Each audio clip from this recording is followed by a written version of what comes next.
আসসালামু আলাইকুম প্রেকবতার পালক বন্ধুগণ, কেমন আছেন সবাই? আশা করি সবাই অনেক বেশি ভালো আছেন। আলহামদুলিল্লাহ আমিও খুবই ভালো আছি। আজকে অনেক বড় একটা লফটের ভিডিও করতে আসছি। আর কিছুক্ষণ পরে ইনশাল্লাহ এই কবুতরের ভিডিওটা পাবেন ইনশাল্লাহ। বলতে গেলে এমন একজন মানুষের বাসায় আসছি, এমন একটা লফটে আসছি যিনি কিনা বলতে গেলে এক কথায় কালারিং কবুতরের বাদশা বলা চলে। কারণ এখানে 95% কবুতর হচ্ছে কালারিং কবুতর। আপনাদের অনেকের পছন্দের কবুতর আছে কালারিং কবুতর। এখান থেকে আপনারা কালারিং কবুতরগুলো যাচাই বাছাই করে খুব সুন্দরভাবে নিতে পারবেন। আজকে অনেক অনেক কালারিং কবুতর থাকবে।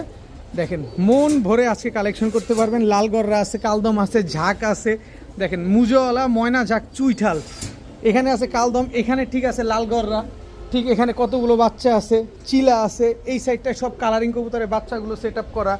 এই পাশে আছে কালারিং কবুতর, মানে ধাপড়ি আর খাঁচা দিয়ে ভরা এত এত কবুতর। তো কোনোভাবে টানাটানি করবেন না, একটু ধৈর্য ধরেন। আর কিছুক্ষণ পরে ভিডিওটা পাবলিশ হচ্ছে। অ্যালুমিনিয়াম সিলভার খুঁজছেন, এই যে দেখেন অ্যালুমিনিয়াম সিলভার চলে আসছে, একদম ঝোপ্পা মুজালা, এগুলোও পাবেন ইনশাল্লাহ। এই দেখেন মাকড়া চোখের সিলভার আফসান বাগা চুইঠাল পেয়ার পাবেন, মাকড়া চোখের চিলা পাবেন। চিলা তো গাঁটটি একেবারে, লাল গররা, কালো গররা, সিলভার গররা, সবজি গররা। আমি আসলে সব দেখাতে পারছি না, দেখাবো ইনশাল্লাহ কিছুক্ষণ পরে। আর একটু ধৈর্য ধরেন।